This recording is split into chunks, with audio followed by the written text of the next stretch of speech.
ஓம் சாந்தி. 19/10/2025 அவ்யக்த Bapdada. Revise date 31/3/2007 Madhuban. நல்ல குழந்தையாகி தனது தோற்றத்தின் மூலம் தந்தையின் தோற்றத்தை வெளிப்படுத்துங்கள். சேவையின் கூடவே இனிமையான தூய்மையான சொற்கள் மற்றும் பணிவான ஸ்திதியின் சமநிலையில் இருங்கள். இன்று பாப்தாதா நாலாபுறங்களிலும் உள்ள குழந்தைகளின் பாக்கிய ரேகைகளை பார்த்து கொண்டிருக்கின்றார். அனைத்து குழந்தைகளின் நெற்றியில் ஜோதி போல் ரேகை ஜொலித்து கொண்டிருக்கிறது. கண்களில் ஆன்மீகம் என்ற பாக்கிய ரேகை தென்பட்டு கொண்டிருக்கிறது. வாயில் சிரேஷ்டமான வார்த்தைகள் என்ற பாக்கிய ரேகை தென்படுகின்றது. உதடுகளில் ஆன்மீக புன்முறுவலை பார்த்து கொண்டிருக்கின்றார். குழந்தைகளின் கைகளிலோ பரமாத்மாவின் அனைத்து பொக்கிஷங்களின் ரேகை தென்பட்டு கொண்டிருக்கிறது.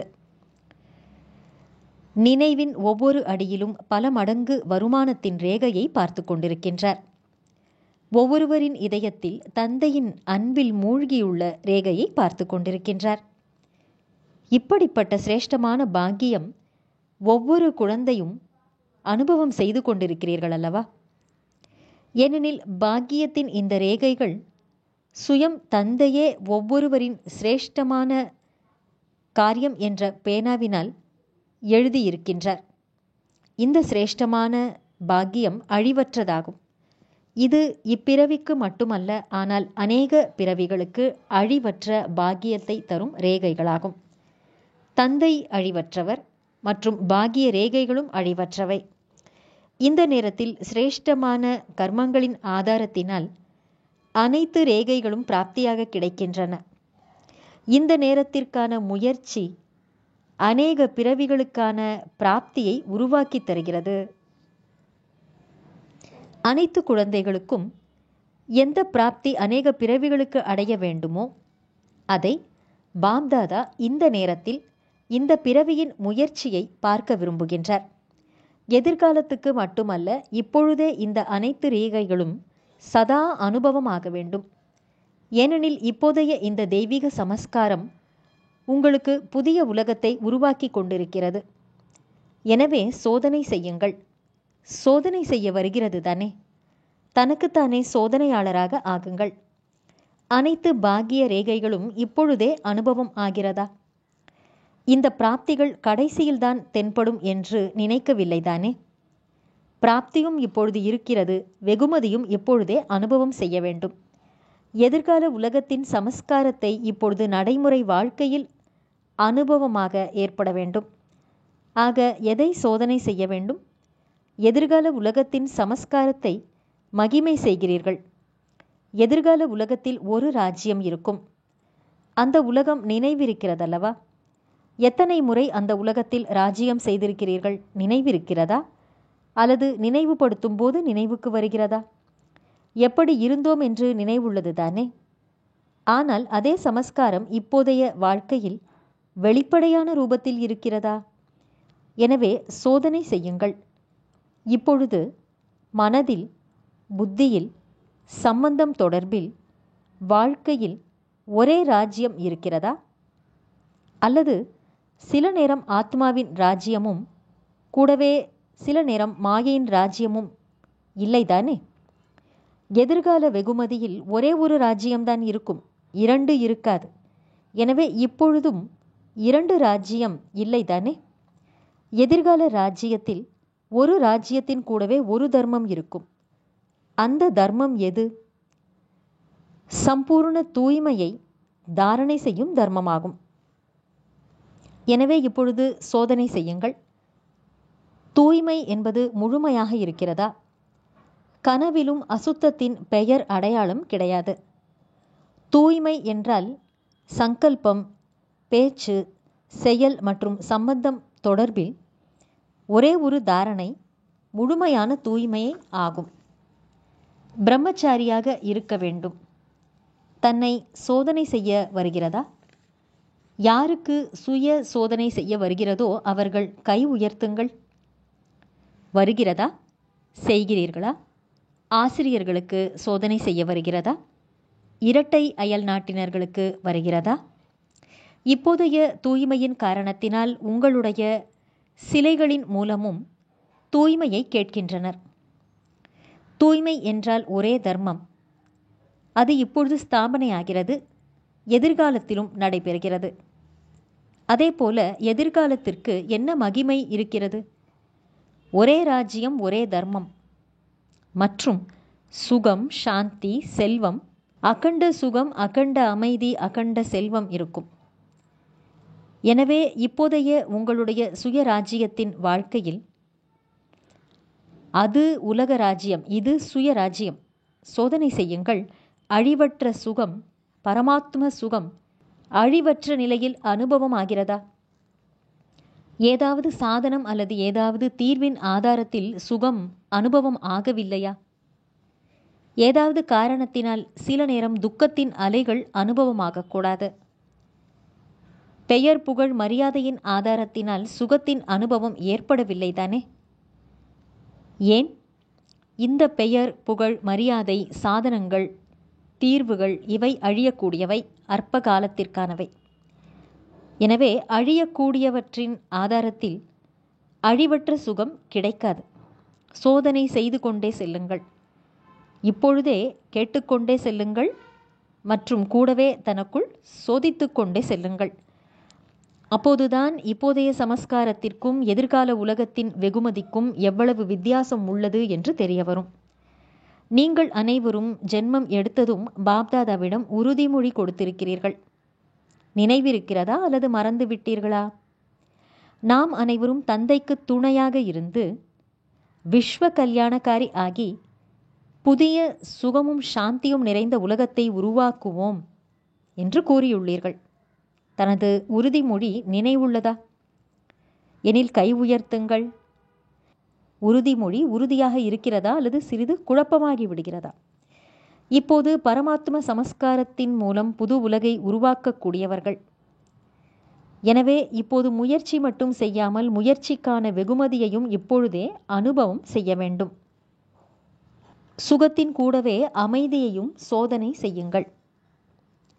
அசாந்தியான சூழ்நிலையிலும் அசாந்தியான வாயு மண்டலத்திலும் அமைதி கடலின் குழந்தைகளான நீங்கள் சதா தாமரை மலர் போல் அமைதியற்ற நிலையையும் சாந்தி நிறைந்த வாயு மண்டலமாக மாற்றிவிட முடிகிறதா?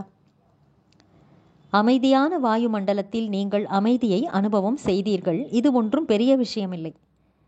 ஆனால் உங்களுடைய உறுதிமொழி என்னவென்றால் அசாந்தியை சாந்தியாக மாற்றக்கூடியவர்கள். எனவே சோதனை செய்யுங்கள். சோதனை செய்து கொண்டிருக்கிறீர்கள் தானே? மாற்றம் செய்யக்கூடியவர்கள் அல்லவா? வசமாகவில்லை தானே? மாற்றம் செய்யக்கூடியவர்கள். மாற்றம் செய்பவர்கள் ஒருபோதும் வசப்பட முடியாது. அதே போல செல்வமும் அழிவற்ற செல்வம். சுயராஜ்ய அதிகாரிகளின் செல்வம் எது? ஞானம், குணங்கள் மற்றும் சக்திகள் தான் சுயராஜ்ய அதிகாரிகளின் செல்வங்களாகும். எனவே சோதனை செய்யுங்கள். ஞானத்தின் முழு விஸ்தாரத்தையும் சார ரூபத்தில் தெளிவாக அறிந்திருக்கின்றேனா? ஞானம் என்றால் சொற்பொழிவு செய்வது, கோர்ஸ் எடுப்பது மட்டுமல்ல. ஞானம் என்றால் புரிந்து கொள்வது. ஞானம் என்றால் புத்திசாலி நிலை. ஆக ஒவ்வொரு சங்கல்பம், ஒவ்வொரு வார்த்தை, ஒவ்வொரு செயலும் ஞானம் நிறைந்தவராகி செய்கின்றேனா? அனைத்து குணங்களும் நடைமுறை வாழ்க்கையில் வெளிப்படையாக இருக்கிறதா? அனைத்தும் உள்ளதா அல்லது இயன்ற அளவு இருக்கிறதா? அதே போல சர்வ சக்திகளும். உங்களுடைய பட்டம் மாஸ்டர் சர்வசக்திவான் ஆகும், வெறும் சர்வசக்திமான் அல்ல. ஆக அனைத்து சக்திகளிலும் நிறைந்திருக்கிறீர்களா? மேலும் சர்வ சக்திகளும் சரியான நேரத்தில் வேலை செய்கிறதா? ஆஜராகிறதா? அல்லது நேரம் முடிந்து போன பிறகு நினைவுக்கு வருகிறதா? எனவே சோதனை செய்யுங்கள். 3 விஷயங்களும், அதாவது ஒரே ராஜ்யம், ஒரே தர்மம் மற்றும் அழிவற்ற சுகம், சாந்தி, செல்வம். ஏனெனில் இப்போதைய சுய ராஜ்யத்திற்கான நேரத்தில் செய்யும் அனுபவம் புது உலகத்தில் இருக்க முடியாது. இப்போது இந்த அனைத்து விஷயங்களின் அனுபவம் செய்ய முடியும். இப்போது முதலே இந்த சமஸ்காரம் வெளிப்படும் போதுதான் அநேக பிறவிகள் வெகுமதியின் ரூபத்தில் நடைபெறும். தாரணை செய்து கொண்டிருக்கிறோம், நடந்துவிடும், கடைசி நேரம் வந்தால் ஆகிவிடுவோம் என்று நினைக்கக்கூடாது. நீண்ட காலம் என்று பாப்தாதா முன்கூட்டியே சைகை கொடுத்து விட்டார். இப்போதைய பயிற்சி நீண்டகால பிராப்திக்கு ஆதாரமாகும். கடைசியில் ஆகிவிடுவேன் என்று நினைக்கக்கூடாது. ஆகிவிடுவேன் என்பது அல்ல, ஆகியே தீருவேன். ஏன்? சுயராஜ்யத்தின் அதிகாரம் இப்போது நீண்டகால பயிற்சியாக இருக்க வேண்டும். ஒரு பிறவியில் அதிகாரியாக ஆக முடியவில்லை எனில், அடிமையாக ஆகிவிட்டால் அநேக பிறவிகள் எப்படி ஆக முடியும்? ஆகையால் பாப்தாதா நாலாபுறங்களிலும் உள்ள அனைத்து குழந்தைகளுக்கும் அடிக்கடி சைகை கொடுத்து கொண்டிருக்கின்றார். இப்பொழுது நேரம் தீவிர வேகத்தில் சென்று கொண்டிருக்கிறது. ஆகையால் அனைத்து குழந்தைகளும் முயற்சியாளர்களாக மட்டும் ஆகக்கூடாது. தீவிர முயற்சியாளராகி முயற்சியின் வெகுமதியை இப்பொழுது நீண்ட காலம் அனுபவம் செய்ய வேண்டும். தீவிர முயற்சியாளர்களின் அடையாளம் என்னவென்று பாப்தாதா முன்பும் கூறியிருக்கின்றார். தீவிர முயற்சியாளர்கள் சதா மாஸ்டர் வள்ளல்களாக இருப்பார்கள். பெறுபவர்களாக இருக்க மாட்டார்கள், கொடுப்பவர்களாக இருப்பார்கள். இவ்வாறு இருந்தால் என்னுடைய முயற்சி இருக்கும். இவர் செய்தால் நானும் செய்வேன், இவர் மாறினால் நானும் மாறுவேன், இவர் மாற வேண்டும், இவர் செய்ய வேண்டும் என்பது வள்ளலின் அடையாளம் அல்ல. ஒருவர் செய்தாலும் செய்யாவிட்டாலும் நான் பாப்தாதாவிற்கு சமமாவேன், பிரம்மா பாபாவிற்கு சமமாகச் செய்வேன். சாக்கார ரூபத்திலும் பார்த்திருக்கிறீர்கள். குழந்தைகள் செய்தால்தான் நான் செய்வேன் என்று அவர் ஒருபோதும் கூறவில்லை. நான் செய்துவிட்டு குழந்தைகளின் மூலம் செய்ய வைப்பேன் என்றிருந்தார். தீவிரமான முயற்சியாளரின் இரண்டாவது அடையாளம் சதா பணிவுத்தன்மை. காரியங்கள் செய்தாலும் பணிவு. சேவை மற்றும் பணிவு இரண்டிலும் சமநிலை இருக்க வேண்டும். ஏன்? பணிவாக இருந்து காரியம் செய்யும்போது அனைவரின் மூலம் உள்ளபூர்வமான அன்பும் ஆசீர்வாதமும் கிடைக்கும். இன்றைய நாட்களில் சேவை களத்தில் அனைவரும் ஆர்வம் உற்சாகத்துடன் நல்ல நல்ல திட்டங்களை உருவாக்கி கொண்டிருப்பதை பாப்தாதா பார்த்தார். இதற்கு நாலாபுறங்களிலும் உள்ள குழந்தைகளுக்கு பாப்தாதா வாழ்த்து கொடுத்து கொண்டிருக்கின்றார். பாப்தாதாவிடம் சேவைக்கான நல்ல நல்ல திட்டங்கள் வந்திருக்கின்றன. சேவையின் காரியம் மிக நன்றாக இருக்கிறது. ஆனால் எந்த அளவுக்கு சேவையில் ஆர்வம் உற்சாகம் இருக்கிறதோ அந்த அளவிற்கு பணிவாக இருப்பதில் சமநிலை இருந்தால் சேவையில் வெற்றி இன்னும் அதிகமாக வெளிப்படையான ரூபத்தில் பார்க்க முடியும். முன்பே பாப்தாதா கூறியிருக்கின்றார், பணிவான சுபாவம், பணிவான வார்த்தை மற்றும் பணிவான ஸ்திதியின் மூலம் சம்பந்தம் தொடர்பில் வர வேண்டும். தேவதைகளுக்கு மகிமை செய்கின்றனர், ஆனால் அது பிராமணர்களின் மகிமையாகும். தேவதைகளை பற்றி கூறும்போது அவர்களது வாயில் வெளிப்படும் வார்த்தைகள் வைரம் முத்துக்கள் போன்ற விலைமதிப்பற்றவை. நிர்மலமான வார்த்தை, நிர்மலமான சுபாவம் என்று கூறுவர். அதாவது இனிமையான தூய்மையான சொற்கள் மற்றும் இனிமையான தூய்மையான சுபாவம் கொண்டவர்கள் என்று கூறுவார்கள். இப்போது பாப்தாதா பார்க்கின்றார், ரிசல்ட் கூற வேண்டும். ஏனெனில் இது சீசனின் கடைசி முறையாகும். நிர்மலமான வார்த்தை மற்றும் பணிவான ஸ்திதியில் இன்னும் கவனம் தேவை என்பதை பாப்தாதா பார்த்தார். 3 பொக்கிஷங்களின் கணக்கை சேமியுங்கள் என்று பாப்தாதா முன்பே கூறியிருக்கின்றார். அதில் என்ன ரிசல்ட் பார்த்தார்? 3 பொக்கிஷங்கள் என்னவென்று நினைவிருக்கிறது தானே? இருப்பினும் திரும்பவும் கூறுகின்றேன். 1. தனது முயற்சியின் மூலம் சேமிப்பு கணக்கை அதிகப்படுத்துவது. 2. தானும் சதா திருப்தியாக இருந்து மற்றவர்களையும் திருப்தி செய்வது. விதவிதமான சமஸ்காரங்களை அறிந்திருந்தும் திருப்தியுடன் இருப்பது மற்றும் திருப்திப்படுத்துவது. இதன் மூலம் ஆசீர்வாதத்தின் கணக்கு சேமிப்பாகிறது. ஒருவேளை ஏதாவது ஒரு காரணத்தினால் திருப்திப்படுத்துவதில் குறை உள்ளது என்றால் புண்ணிய கணக்கில் சேமிப்பு ஆகாது. திருப்தி என்பது புண்ணியத்தின் சாவியாகும். 3. சேவையில் சதா பணிவாக இருப்பது. நான் என்பது கூடாது. நான் செய்தேன் அல்லது எனக்கு கிடைக்க வேண்டும் என்ற நான் மற்றும் எனது சேவையில் வரும்போது அங்கு புண்ணிய கணக்கு சேமிப்பு ஆகாது. நீங்கள் அனுபவசாலிகளாக இருக்கின்றீர்கள். ராயல் ரூபத்தில் எனது என்பது அதிகமாக இருக்கிறது. சாதாரணமான எனது என்ற பட்டியலை விட ராயல் ரூபத்தின் எனது என்பது அதிகமாக இருக்கிறது. ஆக எங்கு நான் மற்றும் எனது என்ற சுயநலம் வந்துவிடுகிறதோ, சுயநலமற்ற நிலை அல்ல, அங்கு புண்ணிய கணக்கின் சேமிப்பு குறைந்து விடுகிறது. எனது என்பதன் பட்டியலை பிறகு கூறுகின்றேன். மிக நீளமாக இருக்கிறது மற்றும் மிகவும் சூட்சுமமாகவும் இருக்கிறது. அனைவரும் அவரவர்களுக்கு இயன்ற அளவு சேமிப்பு கணக்கை சேமித்துக் கொண்டிருப்பதை பாப்தாதா பார்த்தார். ஆனால் ஆசீர்வாதங்களின் கணக்கு மற்றும் புண்ணிய கணக்கை இப்பொழுது நிரப்பிக்கொள்ளுவது அவசியமாகும். ஆகையால் 3 கணக்குகளையும் சேமிப்பதில் கவனம் வேண்டும். இப்பொழுதும் விதவிதமான சமஸ்காரங்கள் தென்படுகின்றன.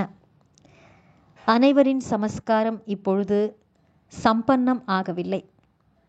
ஆனால் பிறருடைய பலவீன சுபாவம், பலவீன சமஸ்காரத்தின் பாதிப்பு தன்மீது ஏற்படக்கூடாது. நான் மாஸ்டர் சர்வசக்திமான் ஆத்மா. பலவீனமான சமஸ்காரம் என்பது சக்திசாலியானதல்ல. மாஸ்டர் சர்வசக்திமான் மீது பலவீனமான சமஸ்காரத்தின் பாதிப்பு ஏற்படக்கூடாது. பாதுகாப்பான சாதனமாகிய பாப்தாதாவின் நினைவு என்ற குடைக்குள்ளே நீங்கள் இருங்கள். பாப்தாதாவுடன் இணைந்து இருங்கள். குடை நிழல் என்றாலே ஸ்ரீமத் ஆகும். இன்று பாப்தாதா சைகை கொடுத்து கொண்டிருக்கின்றார்.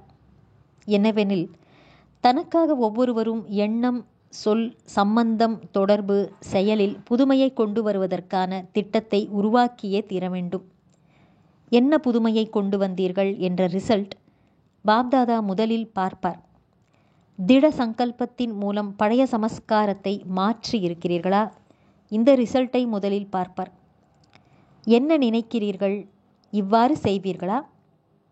செய்வீர்கள் என்பவர்கள் கை உயர்த்துங்கள். அல்லது மற்றவர்களை பார்ப்பீர்களா? என்ன செய்வீர்கள்? மற்றவர்களை பார்க்கக்கூடாது. பாப்தாதாவை பாருங்கள். தங்களுடைய பெரிய தாதியை பாருங்கள். எவ்வளவு விடுபட்ட மற்றும் அன்பான நிலை இது! பாப்தாதா கூறுகின்றார், எல்லைக்கு உட்பட்ட நான் மற்றும் எனது என்பதிலிருந்து விடுபட்டவரை யாராவது பார்க்க வேண்டுமென்றால் தங்களது பாப்தாதாவின் இதய சிம்மாசனதாரியான தாதியை பாருங்கள். பிரகாஷ் மணி தாதி அவர்களை பாபா சொல்லுகின்றார். முழு வாழ்க்கையிலும் எல்லைக்குட்பட்ட நான் மற்றும் எனது என்பதிலிருந்து விடுபட்டிருந்தார். அதன் விளைவாக வியாதி எவ்வளவு பெரியதாக இருந்தாலும் அவர் வலி மற்றும் துக்கத்திலிருந்து விடுபட்டிருந்தார். ஒரே ஒரு வார்த்தையில் உறுதியாக இருந்தார். தாதி, ஏதாவது வலிக்கிறதா? தாதி, ஏதாவது ஆகிக் கொண்டிருக்கிறதா என்று யாராவது கேட்டால் என்ன பதில் கிடைக்கும்? ஒன்றுமில்லை. ஏனெனில் சுயநலமின்றி மற்றும் பரந்த உள்ளத்துடன் அனைத்தையும் தனக்குள் அடக்கிக் கொண்டார். அனைவருக்கும் பிரியமானவராக இருந்தார். இதன் நடைமுறை அடையாளத்தை நீங்கள் பார்த்து கொண்டிருக்கிறீர்கள். பிரம்மா பாபாவின் விஷயத்தை பற்றி கூறும்பொழுது அவரிடம் தந்தை இருந்தார் என்று கூறுகிறோம். அதாவது அவருக்குள் சிவபாபா என்ற தந்தை இருந்தார் என்று கூறுகிறோம். ஆனால் தாதி உங்களுடன் பிரபுவின் பாலனையில் இருந்தார், படிப்பு படித்தார், சேவையில் துணையாக இருந்தார். ஆக ஒருவர் சுயநலமற்ற ஸ்திதியில் இருக்க முடிகிறது எனில் நீங்கள் அனைவரும் ஆக முடியாதா? ஆக முடியுமல்லவா? நீங்கள்தான் ஆகக்கூடியவர்கள் என்ற நிச்சயம் பாப்தாதாவிடம் இருக்கிறது. எத்தனை முறை ஆகியிருக்கிறீர்கள் நினைவுள்ளதா? அநேக கல்பம் பாப் சமான் ஆகியிருக்கிறீர்கள். மேலும் இப்பொழுது நீங்கள்தான் ஆகக்கூடியவர்கள். இதே ஆர்வத்துடன் உற்சாகத்துடன் பறந்து கொண்டே செல்லுங்கள். தந்தைக்கு உங்கள் மீது நிச்சயம் இருக்கிறது எனில் நீங்களும் தன் மீது சதா நிச்சய புத்தி ஆகிய தீர வேண்டும் என்ற நிச்சய புத்தி உள்ளவராகி பறந்து கொண்டே செல்லுங்கள். தந்தையின் மீது அன்பு இருக்கிறது. அன்பு 100% அதைவிட அதிகமாக உள்ளது. இவ்வாறு கூறுகிறீர்கள் அல்லவா? சரிதானே? யாரெல்லாம் அமர்ந்திருக்கிறீர்களோ அல்லது யாரெல்லாம் அவரவர்களின் இடங்களில் இருந்தபடி கேட்டுக்கொண்டிருக்கிறீர்களோ, பார்த்து கொண்டிருக்கிறீர்களோ, அவர்கள் அனைவருமே அன்பு என்ற பாடத்தில் தன்னை 100% என்று நினைக்கிறீர்களா? கை உயர்த்துங்கள். 100% இருக்கிறதா? அனைவரும் கை உயர்த்தி விட்டார்கள். நல்லது. பின்னால் அமர்ந்திருப்பவர்கள் நன்றாக கை உயர்த்துங்கள். இன்று 22,000க்கும் அதிகமான சகோதர சகோதரிகள் வந்திருக்கிறார்கள். இதில் அனைவரும் கை உயர்த்தியுள்ளீர்கள்.